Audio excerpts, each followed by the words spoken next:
Hello everyone, welcome back to my channel. সবাইকে অনেক অনেক শুভেচ্ছা জানাই আমার গার্ডেন চ্যানেলের পক্ষ থেকে। আশা করি সবাই ভালো আছেন।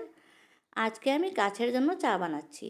আমরা যেরকম চা খাই সত্যি সত্যি ঠিক ওই রকমই চা বানিয়ে আমি গাছের জন্য আজকে রেডি করছি। আমার গাছগুলোকে আজকে চা খাওয়াবো। গাছগুলোকে সবুজ আর সতেজ করতে হলে এই কাজটা অবশ্যই করে নেবেন। তাই বন্ধুরা চলুন, এখানে আমি নিয়েছি কিছু চা পাতা। বাজার থেকে কিছু কম দামের চা পাতা কিনে নিয়ে আসবেন। আর না হয় ঘরে উৎকৃষ্ট যেগুলো চা পাতা রয়ে যায় সেগুলো ভালো করে শুকিয়ে নেবেন। আমি একটা প্যানে জল গরম করছি, আর যেভাবে আমরা চা বানাই ঠিক ওইভাবে আমি চা পাতা দিয়ে চা বানিয়ে নেব। প্যানটাতে আমি কিছু জল দিয়ে দিলাম, খুব বেশি দেইনি। এখানে আমি চায়ের পাতাগুলো জলটা গরম হওয়ার পরে চায়ের পাতাগুলো দিয়ে দেব। তাই বন্ধুরা, আপনারাও যদি বাগান করে ভালোবাসেন, ফুলের বাগান হোক বা সবজির বাগান হোক, যেটাই করেন, অতি অবশ্যই আমার চ্যানেলটাকে সাবস্ক্রাইব করে দিয়ে আমার সাথে থাকবেন। এখানে আমি এই বাটি দিয়ে এক বাটি চায়ের পাতা ঢেলে দিলাম। চাগুলো যতটুকু সময় নেয় একদম কালো না হয়ে যাওয়া পর্যন্ত, পুরা চায়ের লিকার যেরকম আমরা খাই ঠিক ওই রকম করে নেবেন। এই যে দেখতে পাচ্ছেন চাগুলো একদম কালো হয়ে গেছে। আমি চাগুলো পুরো একেবারে খুব ভালো করে 2 মিনিটের মতন সময় নিয়ে উতলিয়ে নেব। তারপরে আমি গ্যাসের ফ্লেমটা বন্ধ করে নিচ্ছি। এই যে দেখুন আমার চা প্রায় হয়েই গেল। গ্যাসের ফ্লেমটা বন্ধ করে দিলাম। গ্যাসের ফ্লেমটা বন্ধ করে নিয়ে আমি একটা স্টিলের মগে ছাঁকনি দিয়ে ভালো করে চাগুলো ছেঁকে নিলাম।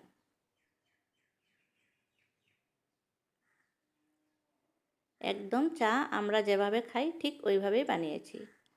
চাগুলো ছেঁকে নিয়ে তারপর করতে হবে ঠান্ডা। এই চা ঠান্ডা হতে একটু সময় লাগবে, একটু সময় নিয়ে কাজটা করে নেবেন। এখানে আধা মগ হয়েছে। আমি এই চায়ের মধ্যে আরও জল দেব। ঠান্ডা হয়ে যাওয়ার পরে জল দেব, গরম থাকতে দেব না। আমি চেক করে নিলাম ঠান্ডা হয়ে গেছে। এখন আমি ট্যাপের জল এখানে অ্যাড করে নিচ্ছি। অ্যাড করে নিয়ে 1 মগ ভর্তি করে নিলাম। জল নিয়ে একটু পাতলা করে নিলাম। তারপরে আসুন আমি গাছগুলোতে সেবন করব। কত সুন্দরভাবে আমার পর্তুলাকা ফুটে রয়েছে দেখতেই পাচ্ছেন। ফুল যখন ফুটে তখন খুব একটা দরকার হয় না এই পানীয়টার দরকার হচ্ছে আমাদের ইনডোর গাছগুলোর জন্য। বেশি পরিমাণে ইনডোর গাছগুলোতে এই চাটা খাওয়াবেন। আজকে আমি যেহেতু বানিয়েছি তাই সবগুলো গাছকে অল্প অল্প খাইয়ে দিচ্ছি। গাছগুলো দেখুন কত সুন্দর সতেজ আছে, আর এই চা দেওয়ার পরে কিন্তু আরও সুন্দর হয়ে যাবে, একদম গ্রিন কালার হয়ে যাবে মানি প্লান্ট। আমি অবশ্যই আপনাদের সাথে ভিডিও শেয়ার করব পরবর্তীতে এই চা দেওয়ার পরে আমার গাছ কীরকম হয়েছে। আমার মানি প্লান্টটা দেখুন অনেক গ্রোথ হয়েছে। এখানে রয়েছে আমার কিছু ইনডোরগুলোতে দিয়ে দিচ্ছি, এগুলো সুন্দর সুস্থ সবল হয়ে উঠবে। এই যে এটাকে আমি রিপোর্ট করেছি। আর একটা পটে ছিল আর অনেক বড় বড় পাতা ছিল আর বেশি গ্রোথ হয়ে গেছিলো, তারপরে আমি এটাকে রিপোর্ট করে নিয়েছি। তারপরে হচ্ছে এটা আমার পার্পেল হার্টের মধ্যেও দিয়ে দিলাম। একদম পার্পেল কালারটা একুরেট কালারটা হয়ে যাবে এই চা দেওয়ার পরে। তাই বন্ধুরা, আপনারাও এভাবে করে চা বানিয়ে গাছগুলোকে মাঝে মধ্যে খাইয়ে দেবেন। তারপরে দেখবেন গাছের অবস্থা, গাছের চেহারা একেবারে চেঞ্জ হয়ে যাবে।